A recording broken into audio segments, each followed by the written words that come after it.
새벽 4시 잠을 이루지 못하고 뒤척이는 순간이 있으십니까? 하나님, 저 여기 있어요.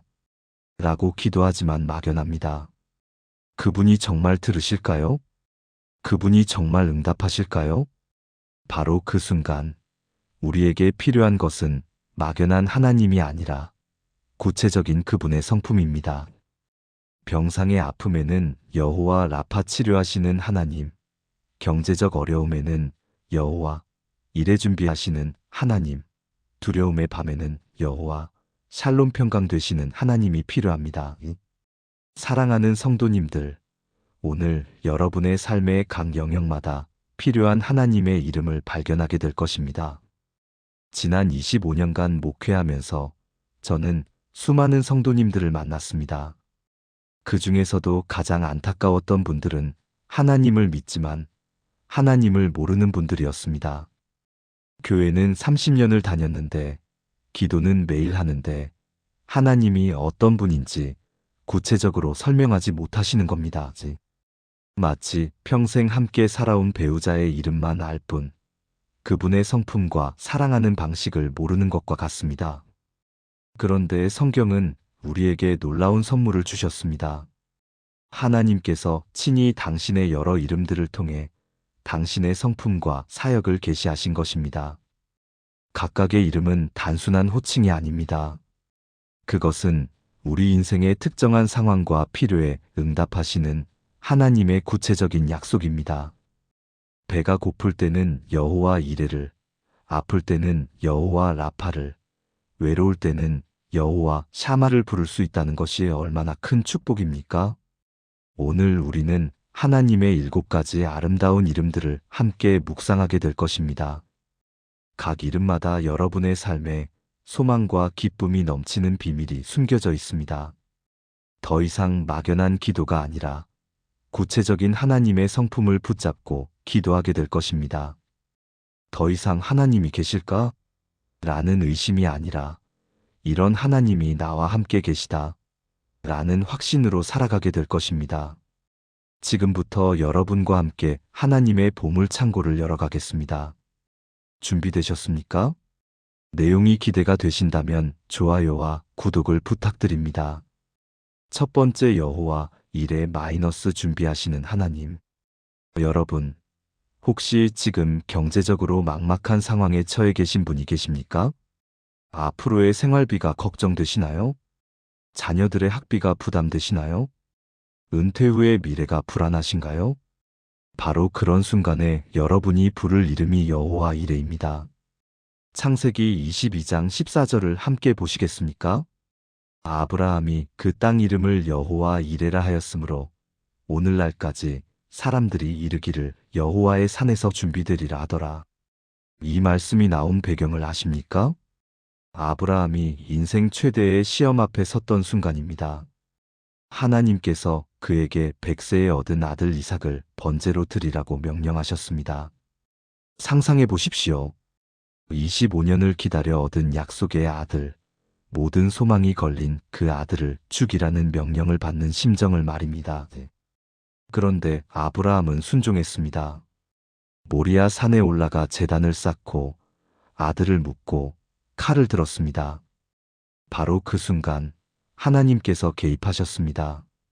천사가 그의 손을 막았고 뒤를 돌아보니 수풀에 걸린 순양이 있었습니다. 하나님께서 미리 준비해 두신 것입니다. 아브라함은 그곳의 이름을 여호와 이레라고 불렀습니다. 여호와께서 준비하신다는 뜻입니다. 사랑하는 성도님들, 이 이름이 오늘 우리에게 주는 메시지가 무엇입니까? 하나님은 우리의 필요를 미리 아시고 미리 준비하시는 분이라는 것입니다.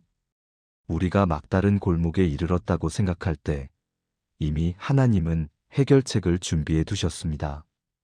우리가 칼을 들어야 할 만큼 절박할 때 바로 그때 하나님의 준비하심이 나타납니다. 제가 목회 초기에 만난 한 집사님 이야기를 나누고 싶습니다. 그분은 IMF 때 사업에 실패하셔서 빚이 2억이 넘었습니다. 매일 새벽마다 교회에 나오셔서 엎드려 우셨습니다. 하나님, 제가 어떻게 이 빚을 갚습니까? 가족들이 굶게 생겼습니다. 그런데 그분은 절망 속에서도 여호와 이레를 붙잡고 기도하셨습니다. 3개월이 지났을 때 전혀 예상치 못한 일이 일어났습니다. 20년 전에 친구에게 빌려준 돈이 있었는데 그 친구가 갑자기 찾아와서 이자까지 쳐서 갚겠다고 한 겁니다. 그분은 그 돈이 있다는 것조차 잊고 있었습니다. 그 금액이 정확히 1억 8천만 원이었습니다. 나머지 2천만 원은 교회 성도님들이 알게 모르게 도와주셨습니다. 그분은 눈물로 간증하셨습니다. 목사님, 하나님은 정말 여호와 이레이십니다. 제가 필요한 것을 미리 20년 전부터 준비하고 계셨습니다. 여러분, 지금 여러분의 형편이 어렵습니까? 앞이 막막하고 답이 보이지 않습니까? 그렇다면 여호와 이레를 부르십시오. 여호와 이레이신 하나님, 주님은 저의 필요를 아시고 이미 준비하셨다고 믿습니다. 이렇게 기도하십시오. 그리고 기다리십시오. 하나님은 반드시 당신의 시간에, 당신의 방법으로, 당신이 준비하신 것을 나타내실 것입니다. 아브라함에게 순양을 준비하셨던 하나님, 광야에서 만나를 내리셨던 하나님, 엘리야를 위해 까마귀를 보내셨던 하나님은 지금도 살아계십니다. 그분은 어제나 오늘이나 영원토록 동일하신 여호와 이레이십니다. 두 번째 여호와 라파 마이너스 치료하시는 하나님. 병원에서 진단서를 받아들고 절망에 빠진 적이 있으십니까? 고통스러운 병마와 싸우고 계신가요? 육체의 질병뿐 아니라 마음의 상처로 괴로우신가요? 바로 그때 여러분이 부를 이름이 여호와 라파입니다. 출애굽기 15장 26절 말씀입니다. 이르시되 너희가 너희 하나님 나 여호와의 말을 들어 순종하고 내가 보기에 의를 행하며 내 계명에 귀를 기울이며 내 모든 규례를 지키면 내가 애굽 사람에게 내린 모든 질병 중 하나도 너희에게 내리지 아니하리니 나는 너희를 치료하는 여호와임이라. 이 말씀의 배경을 보십시오. 이스라엘 백성이 홍해를 건넌 후 광야를 3일간 걸었습니다. 물이 없어 목이 타들어갔습니다. 드디어 마라에 도착했는데 그곳의 물은 너무 써서 마실 수가 없었습니다. 백성들이 모세를 향해 원망했습니다. 모세가 부르짖었을 때 하나님께서 한 나무를 보여주셨습니다. 그 나무를 물에 던지자 쓴 물이 달게 변했습니다. 바로 그때 하나님께서 자신을 여호와 라파, 치료하시는 하나님으로 계시하셨습니다. 사랑하는 성도님들, 이 이름의 의미가 무엇입니까? 하나님은 단순히 육체의 병만 치료하시는 분이 아닙니다. 우리 인생의 모든 쓴물을 달게 바꾸시는 분입니다. 상한 마음을 치료하시고 깨진 관계를 회복시키시며 절망을 소망으로 바꾸시는 분입니다. 의학으로 고칠 수 없는 것들, 사람의 능력으로 해결할 수 없는 것들을 치료하시는 분이 바로 여호와 라파이십니다. 제가 몇 년 전에 만난 한 권사님이 계십니다. 그분은 우울증으로 10년 넘게 고생하셨습니다. 약을 먹어도 상담을 받아도 나아지지 않았습니다. 아침에 눈을 뜨는 것 자체가 고통이었습니다. 모든 것이 무의미하고 살아갈 이유를 찾을 수 없었습니다. 가족들도 지쳐갔습니다. 그런데 어느 날 새벽 기도회에서 여호와 라파라는 이름을 들으셨습니다. 그날따라 그 이름이 마음에 와 닿았습니다. 그분은 집에 돌아가서 성경을 펼치고 여호와 라파와 관련된 모든 구절을 찾아 읽기 시작했습니다. 그리고 매일 아침 이렇게 선포하셨습니다. 여호와 라파이신 하나님, 주님은 저의 마음을 치료하실 수 있습니다. 주님은 저의 우울을 기쁨으로 바꾸실 수 있습니다. 처음에는 아무 변화가 없었습니다. 하지만 그분은 포기하지 않고 계속 선포했습니다. 3개월이 지났을 때부터 작은 변화가 일어나기 시작했습니다. 아침에 일어나는 것이 조금 덜 괴롭게 느껴졌습니다. 6개월이 지나자 우울증 약을 줄일 수 있었습니다. 1년이 지난 지금 그분은 완전히 다른 사람이 되셨습니다. 이제는 같은 아픔을 겪는 다른 성도님들을 상담하고 격려하는 사역을 하고 계십니다. 그분이 제게 말씀하셨습니다. 목사님, 의사는 제 증상을 치료할 수 있었지만 여호와 라파는 제 영혼을 치료하셨습니다. 여러분, 지금 어떤 병으로 고통받고 계십니까? 육체의 질병입니까? 아니면 마음의 상처입니까? 관계의 아픔입니까? 아니면 영적인 침체입니까? 무엇이든 여호와 라파께 가져가십시오. 여호와 라파이신 하나님, 주님은 저를 치료하실 수 있습니다. 이렇게 선포하십시오. 의학의 도움을 받는 것도 중요합니다. 그것도 하나님이 주신 은혜입니다. 하지만 궁극적인 치료자는 여호와 라파이십니다. 그분은 우리의 육체와 영혼과 정신을 온전히 치료하시는 분입니다. 마라에 쓴 물을 달게 하셨던 하나님, 나병 환자를 깨끗게 하셨던 예수님, 38년 된 병자를 일으키셨던 주님은 지금도 살아 역사하십니다. 그분의 이름을 부르십시오. 여호와 라파. 세 번째, 여호와 샬롬 마이너스 평강 되시는 하나님. 밤에 잠을 이루지 못할 만큼 불안하고 두려운 적이 있으십니까? 세상의 소식들을 들으면서 미래가 걱정되십니까? 마음에 평안이 없어서 항상 초조하고 불안하신가요? 그렇다면 여호와 샬롬이 여러분의 하나님입니다. 사사기 6장 24절을 보시겠습니까? 기드온이 여호와를 위하여 거기서 제단을 쌓고 이름을 여호와 샬롬이라 하였더라. 그것이 오늘까지 아비에셀 사람에게 속한 오브라에 있더라. 이 이름이 나온 배경을 함께 살펴보십시오. 당시 이스라엘은 미디안의 압제 아래 7년간 고통받고 있었습니다. 미디안 군대가 메뚜기 떼처럼 몰려와서 곡식을 짓밟고 가축을 빼앗아갔습니다. 이스라엘 백성은 산속굴과 동굴에 숨어 살았습니다. 기드온도 포도주 틀에 숨어서 밀을 타작하고 있었습니다. 그때 하나님의 천사가 나타나 큰 용사여라고 불렀습니다.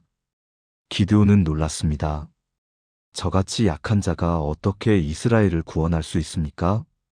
그런데 하나님은 그에게 내가 너와 함께 있으리라고 약속하셨습니다. 기드온은 두려움이 가득했습니다. 하나님의 천사를 보았으니 죽을까봐 무서웠습니다. 그때 하나님께서 말씀하셨습니다. 평안하라, 두려워하지 말라. 네가 죽지 아니하리라. 기드온은 그곳에 제단을 쌓고 여호와 샬롬이라 이름 지었습니다. 여호와는 평강이시다라는 뜻입니다. 사랑하는 성도님들, 이 이름이 우리에게 주는 메시지가 무엇입니까? 하나님은 우리의 두려움과 불안을 평강으로 바꾸시는 분이라는 것입니다. 세상은 우리에게 온갖 두려움을 주입합니다. 경제 위기, 건강 염려, 관계 갈등, 미래 불안. 하지만 여호와 샬롬이 함께 하시면 폭풍 속에서도 평안할 수 있습니다. 그분이 주시는 평강은 환경에 좌우되지 않습니다. 상황이 해결되어서가 아니라 하나님이 함께 하시기 때문에 누리는 평강입니다. 작년에 제가 상담했던 한 집사님 이야기를 나누겠습니다. 그분은 40대 중반의 워킹맘이셨는데 불안장애로 고생하고 계셨습니다. 직장 일과 육아를 병행하면서 극심한 스트레스를 받으셨습니다. 밤에 잠을 잘 수가 없었습니다. 아이들이 조금만 늦어도 사고가 난 것은 아닌가 걱정했습니다. 회사에서 실수하면 해고되지 않을까 두려웠습니다. 남편과의 관계도 불안했습니다. 모든 것이 불안하고 두려웠습니다. 그분은 저에게 물으셨습니다. 목사님, 어떻게 하면 이 불안에서 벗어날 수 있을까요? 저는 그분에게 여호와 샬롬을 소개해드렸습니다. 그리고 빌립보서 4장 6-7절 말씀을 함께 읽었습니다. 아무것도 염려하지 말고 다만 모든 일에 기도와 간구로 너희 구할 것을 감사함으로 하나님께 아뢰라. 그리하면 모든 지각에 뛰어난 하나님의 평강이 그리스도 예수 안에서 너희 마음과 생각을 지키시리라. 그분은 실천하기 시작했습니다. 불안이 올 때마다 여호와 샬롬이신 하나님, 주님은 나의 평강이십니다라고 선포했습니다. 그리고 염려되는 것들을 하나하나 기도로 하나님께 아뢰었습니다. 처음에는 쉽지 않았습니다. 불안이 계속 몰려왔습니다. 하지만 포기하지 않고 계속 기도했습니다. 2주가 지나자 조금씩 변화가 느껴졌습니다. 밤에 잠들 수 있게 되었습니다. 한 달이 지나자 불안 발작의 횟수가 줄어들었습니다. 3개월이 지난 지금 그분은 말씀하십니다. 목사님, 여전히 바쁘고 힘들지만 마음에 평안이 있습니다. 여호와 샬롬이 저와 함께 하신다는 것을 압니다. 여러분, 지금 무엇이 여러분을 불안하게 합니까? 무엇이 여러분의 평안을 빼앗아갑니까? 그것을 여호와 샬롬께 맡기십시오. 여호와 샬롬이신 하나님, 주님이 나의 평강이십니다. 이렇게 고백하십시오. 예수님께서 말씀하셨습니다. 평안을 너희에게 끼치노니 곧 나의 평안을 너희에게 주노라. 내가 너희에게 주는 것은 세상이 주는 것과 같지 아니하니라. 너희는 마음에 근심하지도 말고 두려워하지도 말라. 요한복음 14장 27절. 여호와 샬롬은 우리에게 세상이 줄 수 없는 평강을 주십니다. 폭풍 속에서도 평안하고 어둠 속에서도 담대하며 위기 속에서도 흔들리지 않는 평강을 주십니다. 그분의 이름을 부르십시오. 여호와 샬롬. 네 번째, 여호와 로이 마이너스. 나의 목자이신 하나님. 인생의 방향을 잃고 방황하고 계십니까? 어디로 가야 할지, 무엇을 해야 할지 모르겠습니까? 외롭고 보호받지 못한다고 느끼십니까? 그렇다면 여호와 로이가 여러분의 목자이십니다. 시편 23편 1절. 우리가 너무나 잘 아는 말씀입니다. 여호와는 나의 목자시니 내게 부족함이 없으리로다. 이 시편을 쓴 다윗은 실제로 양을 치던 목자였습니다. 그는 양들이 목자를 얼마나 필요로 하는지 잘 알았습니다. 양은 스스로 길을 찾지 못합니다. 위험을 감지하지 못합니다. 목자가 없으면 길을 잃고 헤매다가 죽습니다. 다윗은 자신이 하나님 앞에서 바로 그런 양과 같다는 것을 깨달았습니다. 그래서 여호와는 나의 목자신이라고 고백했습니다. 사랑하는 성도님들, 이 고백이 우리에게 무엇을 의미합니까? 우리는 연약한 양이지만 전능하신 목자께서 우리를 돌보신다는 것입니다. 목자는 양을 먹이시고 인도하시고 보호하시고 치료하시고 회복시키십니다. 우리가 길을 잃어도 찾아오시고 상처를 입으면 치료하시며 지치면 쉬게 하십니다. 제가 목회하면서 만난 한 청년 이야기를 들려드리겠습니다. 그 청년은 대학을 졸업하고 취업 준비를 하고 있었습니다. 하지만 3년이 지나도 취업이 되지 않았습니다. 수십 개의 회사에 지원했지만 모두 떨어졌습니다. 친구들은 다 좋은 직장에 취직했는데 자기만 낙오된 것 같았습니다. 부모님께도 미안하고 자신에 대한 자존감도 바닥에 떨어졌습니다. 하나님, 저는 왜 이렇게 무능한가요? 제 인생은 왜 이렇게 막막한가요? 그렇게 절망하고 있을 때 새벽 기도회에서 시편 23편 말씀을 묵상했습니다. 여호와는 나의 목자시니 내게 부족함이 없으리로다. 그가 나를 푸른 초장에 누이시며 쉴만한 물가로 인도하시는도다. 내 영혼을 소생시키시고 자기 이름을 위하여 기의 길로 인도하시는도다. 그날 그 청년은 깨달았습니다. 아, 내가 지금 길을 잃은 것 같지만 목자이신 하나님께서 나를 인도하고 계시는구나. 내가 부족함을 느끼지만 목자께서 나를 푸른 초장으로 인도하실 것이구나. 그 깨달음 이후로 그 청년의 태도가 바뀌었습니다. 초조하고 불안해하는 대신 목자이신 하나님을 신뢰하고 기다리기 시작했습니다. 매일 아침 여호와 로이이신 하나님, 주님이 나의 목자이시니 나는 주님을 따라가겠습니다. 라고 고백했습니다. 그리고 구직 활동을 하면서도 자원봉사와 교회 사역에 참여했습니다. 6개월이 지났을 때 예상치 못한 곳에서 연락이 왔습니다. 자원봉사를 하던 기관에서 그의 성실함을 보고 정직원으로 채용하겠다는 제안을 한 것입니다. 그것은 그가 원했던 분야는 아니었지만 하나님께서 그를 위해 예비하신 길이었습니다. 그 청년은 지금 그곳에서 행복하게 일하고 있습니다. 그리고 간증합니다. 목사님, 제가 원했던 길이 아니라 하나님께서 인도하신 길이 최고의 길이었습니다. 여호와 로이를 신뢰하길 정말 잘했습니다. 여러분, 지금 인생의 방향을 잃고 헤매고 계십니까? 어디로 가야 할지 몰라 막막하십니까? 여호와 로이를 신뢰하십시오. 여호와 로이이신 하나님, 주님이 나의 목자이시니 나는 주님을 따르겠습니다. 이렇게 고백하십시오. 목자는 양보다 길을 더 잘 아십니다. 목자는 양이 필요로 하는 것을 미리 준비하십니다. 목자는 양을 결코 버리지 않으십니다. 예수님께서 말씀하셨습니다. 나는 선한 목자라 선한 목자는 양들을 위하여 목숨을 버리거니와. 요한복음 10장 11절.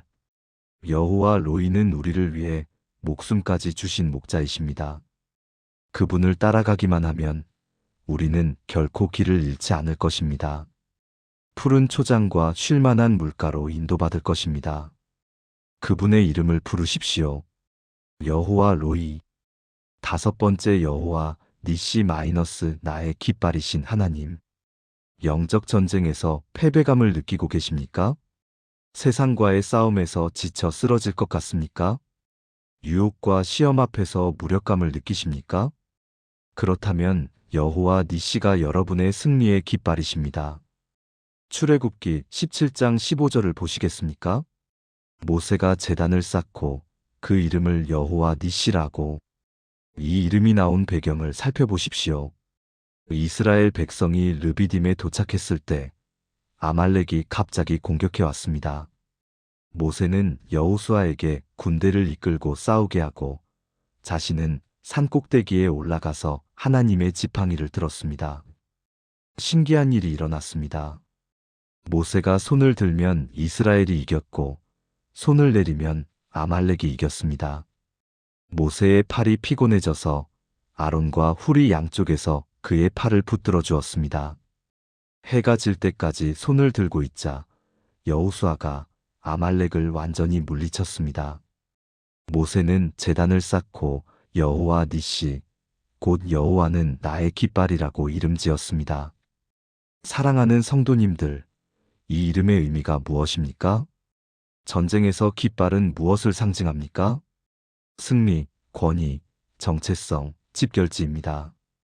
군사들은 깃발을 보고 모이고 깃발을 따라 전진하며 깃발이 서 있는 한 포기하지 않습니다.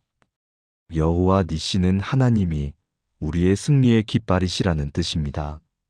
우리는 자신의 힘으로 싸우는 것이 아니라 하나님의 권능으로 싸웁니다.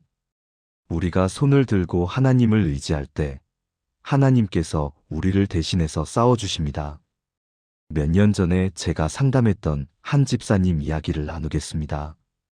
그분은 20년 넘게 도박 중독으로 고생하셨습니다. 수없이 끊으려고 했지만 유혹이 올 때마다 무너졌습니다. 가정은 파탄 직전이었고 재정도 엉망이었습니다.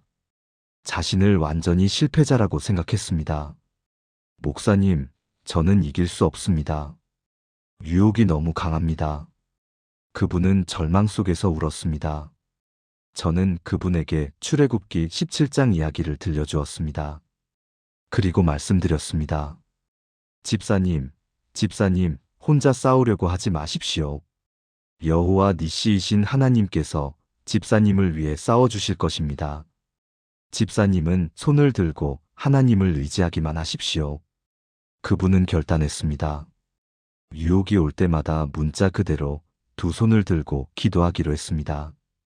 여호와 니시이신 하나님, 주님이 나의 승리의 깃발이십니다. 주님께서 나를 위해 싸워주십시오. 처음에는 힘들었습니다. 유혹이 몰려올 때마다 손을 들고 30분씩, 1시간씩 기도했습니다. 때로는 팔이 아파서 견딜 수 없을 때도 있었습니다. 하지만 포기하지 않았습니다. 교회 성도들이 아론과 훌처럼 그를 지지해 주었습니다. 1년이 지났습니다. 그분은 도박을 완전히 끊었습니다. 유혹이 올 때마다 여호와 니시를 부르며 이겼습니다. 이제는 같은 문제로 고통받는 다른 사람들을 돕는 사역을 하고 계십니다. 그분이 간증합니다. 목사님, 제 힘으로는 절대 이길 수 없었습니다. 하지만 여호와 니시께서 저를 위해 싸워주셨습니다. 여러분, 지금 어떤 영적 전쟁을 치르고 계십니까? 어떤 유혹과 싸우고 있습니까? 어떤 악한 습관에서 벗어나려고 몸부림치고 계십니까? 혼자 싸우지 마십시오. 여호와 니시를 부르십시오. 여호와 니시이신 하나님, 주님이 나의 승리의 깃발이십니다. 주님께서 나를 위해 싸워주십시오. 이렇게 기도하십시오. 그리고 손을 들고 하나님을 의지하십시오. 우리는 약하지만 여호와 니시는 강하십니다. 우리는 넘어지지만 여호와 니시는 우리를 일으키십니다. 바울이 말했습니다. 그러므로 내가 그리스도를 위하여 약한 것들과 능욕과 궁핍과 박해와 곤고를 기뻐하노니 이는 내가 약한 그때의 강함이라. 고린도후서 12장 10절. 우리가 약할 때 하나님의 능력이 온전히 나타납니다. 여호와 니시께서 우리를 위해 싸우시고 반드시 승리하게 하십니다. 그분의 이름을 부르십시오. 여호와 니시. 여섯 번째, 여호와 샤마 마이너스. 거기 계시는 하나님. 혼자라고 느껴지십니까? 하나님이 멀리 계신 것 같습니까? 아무도 나를 이해하지 못한다고 생각하십니까? 그렇다면 여호와 샤마가 바로 여러분과 함께 계십니다. 에스겔 48장 35절을 보시겠습니까? 그날 후로는 그 성읍의 이름을 여호와 샴마라 하리라. 이 말씀은 에스겔서의 마지막 구절입니다. 에스겔 선지자는 바벨론 포로로 잡혀간 이스라엘 백성에게 예언했습니다. 그들은 조국을 잃고 성전을 잃고 모든 것을 잃었습니다. 하나님께서 그들을 버리신 것 같았습니다. 절망 속에서 에스겔은 환상을 보았습니다. 새 예루살렘, 새 성전, 그리고 하나님의 영광이 돌아오는 모습을 보았습니다. 그리고 마지막에 이렇게 선포합니다. 그 성읍의 이름을 여호와 샴마라 하리라. 여호와께서 거기 계시다는 뜻입니다. 사랑하는 성도님들, 이 이름이 우리에게 무엇을 말합니까? 하나님은 우리가 느끼든 느끼지 못하든 보이든 보이지 않든 항상 우리와 함께 계신다는 것입니다. 우리가 가장 외로울 때, 가장 절망스러울 때, 가장 버림받았다고 느낄 때도 하나님은 거기 계십니다. 그분은 결코 우리를 떠나지 않으시고 버리지 않으십니다. 제가 몇 년 전에 만난 한 권사님 이야기를 나누겠습니다. 그분은 남편을 암으로 떠나보내셨습니다. 40년을 함께한 반려자를 잃은 슬픔은 말로 표현할 수 없었습니다. 장례를 치르고 혼자 남은 집에 돌아왔을 때 너무나 고요했습니다. 평생 처음으로 혼자가 되었습니다. 밤이 되면 두려웠습니다. 아침에 눈을 뜨면 허무했습니다. 하나님, 왜 저를 혼자 두셨습니까? 저도 데려가시지 그러셨어요? 그렇게 원망하며 울던 어느 날 새벽 성경을 읽다가 에스겔 48장 35절을 보게 되었습니다. 여호와 샴마, 여호와께서 거기 계시다. 그 순간 뭔가가 그분의 마음을 두드렸습니다. 아, 내가 혼자가 아니구나. 여호와 샤마께서 나와 함께 계시는구나. 그날부터 그분은 매일 아침 이렇게 고백하기 시작했습니다. 여호와 샤마이신 하나님, 주님께서 저와 함께 계십니다. 저는 혼자가 아닙니다. 처음에는 실감이 나지 않았습니다. 여전히 집은 고요했고 남편의 빈자리는 컸습니다. 하지만 계속 고백했습니다. 그러자 조금씩 변화가 일어났습니다. 혼자 밥을 먹을 때도 주님, 함께 식사합시다라고 말했습니다. 혼자 산책할 때도 주님, 함께 걷습시다라고 말했습니다. 외로움이 몰려올 때마다 여호와 샤마, 주님께서 여기 계십니다라고 선포했습니다. 1년이 지난 지금 그분은 말씀하십니다. 목사님, 저는 혼자 사는 것이 아니라 여호와 샤마와 함께 삽니다. 남편이 살아있을 때보다 더 하나님을 가까이 경험합니다. 여러분, 지금 외롭습니까? 혼자라고 느껴집니까? 아무도 나를 이해하지 못한다고 생각하십니까? 여호와 샤마를 기억하십시오. 여호와 샤마이신 하나님, 주님께서 저와 함께 계십니다. 이렇게 고백하십시오. 느낌이 따라오지 않아도 괜찮습니다. 우리의 느낌보다 하나님의 약속이 더 확실합니다. 예수님께서 승천하시면서 마지막으로 하신 말씀이 무엇입니까? 볼지어다 내가 세상 끝날까지 너희와 항상 함께 있으리라. 마태복음 28장 20절. 여호와 샤마는 어제도 오늘도 영원토록 우리와 함께 계십니다. 산 꼭대기에서도 깊은 골짜기에서도 빛 속에서도 어둠 속에서도 함께 계십니다. 그분의 이름을 부르십시오.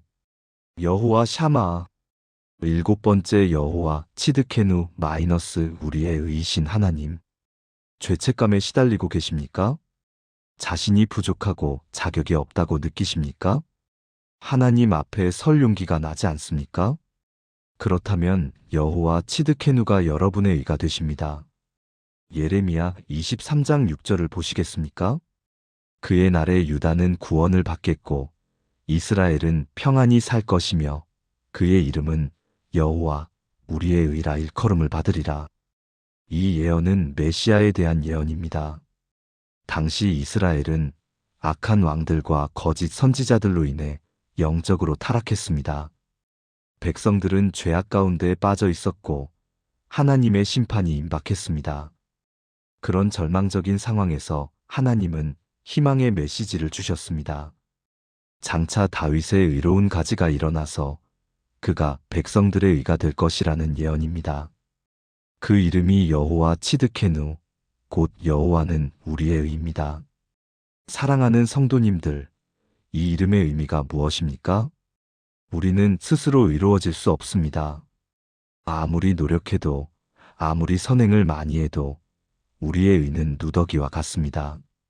하지만 여호와 치드케누께서 우리의 의가 되어 주십니다. 그분의 의를 입을 때 우리는 하나님 앞에 담대히 설 수 있습니다. 이것이 바로 복음의 핵심입니다. 몇 년 전에 제가 만난 한 집사님 이야기를 들려드리겠습니다. 그분은 청소년 시절 큰 죄를 지었습니다. 친구를 폭행해서 중상을 입힌 것입니다. 소년원에도 다녀왔고 그 죄책감은 평생 그를 따라다녔습니다. 교회에 나와서 예수님을 믿게 된 후에도 그 죄책감에서 벗어날 수 없었습니다. 기도할 때마다 저 같은 죄인이 어떻게 하나님께 기도할 수 있습니까? 라는 생각이 들었습니다. 성찬식 때도 떡과 포도주를 받을 자격이 없다고 느꼈습니다. 자신을 용서할 수 없었습니다. 그런 그분이 어느 날 상담실에 찾아오셨습니다. 목사님, 저는 용서받을 수 없습니다. 제가 저지른 죄가 너무 큽니다. 저는 그분과 함께 로마서 3장 22-24절을 읽었습니다. 곧 예수 그리스도를 믿음으로 말미암아 모든 믿는 자에게 미치는 하나님의 의니 차별이 없느니라. 모든 사람이 죄를 범하였음에 하나님의 영광에 이르지 못하더니 그리스도 예수 안에 있는 속량으로 말미암아 하나님의 은혜로 값없이 의롭다 하심을 얻은 자 되었느니라. 그리고 여호와 치드케누를 설명해 드렸습니다. 집사님의 의가 아니라 예수님의 의를 입으십시오. 여호와 치드케누께서 집사님의 의가 되십니다. 그날 그분은 눈물을 흘리며 기도했습니다. 여호와 치드케누이신 하나님, 주님의 의를 제게 입혀주십시오. 저는 제 의로는 부족하지만 주님의 의로 하나님 앞에 서겠습니다. 그 후로 그분의 삶이 변했습니다. 여전히 과거의 죄를 기억하지만 더 이상 그것에 묶여있지 않습니다. 예수님의 십자가가 그 모든 죄를 덮었다는 것을 믿습니다. 이제는 당당히 하나님 앞에 나아가 기도하고 성찬식에도 기쁘게 참여합니다. 그리고 자신과 같은 아픔을 가진 사람들을 찾아가 복음을 전하고 있습니다. 그분이 간증합니다. 목사님, 여호와 치드케누를 알기 전에는 죄책감의 노예였습니다. 하지만 이제는 그리스도 안에서 자유합니다. 여러분, 지금 죄책감에 시달리고 계십니까? 과거의 실수와 죄가 여러분을 괴롭힙니까? 자격이 없다고 느끼십니까? 여호와 치드케누를 붙잡으십시오. 여호와 치드케누이신 하나님, 주님의 의를 제게 입혀주십시오. 이렇게 기도하십시오. 우리의 의는 부족하지만 그리스도의 의는 완전합니다. 우리의 선행은 누더기지만 그분의 의는 눈보다 희습니다. 바울이 말했습니다. 하나님이 죄를 알지도 못하신 이를 우리를 대신하여 죄로 삼으신 것은 우리로 하여금 그 안에서 하나님의 의가 되게 하려 하심이라. 고린도후서 5장 21절. 여호와 치드케누는 우리를 하나님의 의가 되게 하십니다. 그분의 이름을 부르십시오. 여호와 치드케누. 사랑하는 성도님들, 오늘 우리는 하나님의 7가지 아름다운 이름을 함께 묵상했습니다. 각 이름마다 우리 삶에 필요한 하나님의 성품과 약속이 담겨 있지 않습니까? 경제적 어려움에는 여호와 이레, 질병과 상처에는 여호와 라파, 불안과 두려움에는 여호와 샬롬, 방향을 잃었을 때는 여호와 로이, 영적 전쟁에는 여호와 니시, 외로움과 고독에는 여호와 샤마, 죄책감과 부족함에는 여호와 치드케누를 부르십시오. 이제 여러분은 더 이상 막연하게 하나님이라고만 부르지 않을 것입니다. 구체적인 상황마다 구체적인 하나님의 이름을 부르게 될 것입니다. 그리고 놀라운 일이 일어날 것입니다. 여호와 이레께서 준비하시고 여호와 라파께서 치료하시며 여호와 샬롬께서 평안을 주시고 여호와 로이께서 인도하시며 여호와 니시께서 승리하게 하시고 여호와 샤마께서 함께 하시며 여호와 치드케누께서 의롭게 하실 것입니다. 오늘 이 말씀이 여러분의 삶에 소망과 기쁨이 되기를 축복합니다. 여러분이 이 영상을 보시면서 은혜 받으셨다면 좋아요와 구독 부탁드립니다. 그리고 댓글로 여러분이 가장 필요로 하는 하나님의 이름이 무엇인지 나눠주시면 감사하겠습니다. 여러분 모두에게 하나님의 풍성한 은혜와 평강이 함께 하시기를 기도합니다. 여호와 이레, 여호와 라파, 여호와 샬롬, 여호와 로이, 여호와 니시, 여호와 샤마, 여호와 치드케누의 이름으로 축복합니다. 사랑합니다.